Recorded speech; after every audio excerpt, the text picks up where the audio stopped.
ఒకప్పుడు రాజశేఖర్ రెడ్డి అసెంబ్లీలో చంద్రబాబు నాయుడిని నిలదీస్తా ఉండేవాడు. ప్రతిపక్షంలో ఉన్నప్పుడు మీరొచ్చారంటేనే కరువు అంటూ.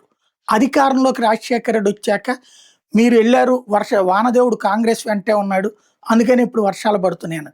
కరువుకి బ్రాండ్ అంబాసిడర్ చంద్రబాబు నాయుడు అన్న విమర్శ చేసేవాళ్ళు. అయితే 2014, 19 మధ్యలో అట్లాంటి పరిస్థితే వచ్చింది మళ్ళీ.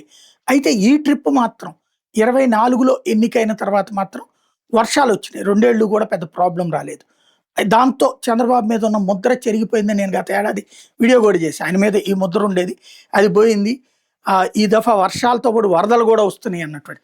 దానికి కొంతమంది అప్పుడు అనావృష్టి, ఇప్పుడు అతివృష్టి సృష్టించి నాశనం చేస్తున్నాడు. కానీ పంటలు బాగా పండినాయి. ఇప్పుడు ఈ ఏడాది మాత్రం జల సవ్వడు లేవు. ఇది ఒక్క ఆంధ్రప్రదేశ్ కాదు, అన్ని రాష్ట్రాలకు ఎదురవుతున్నటువంటి సమస్య.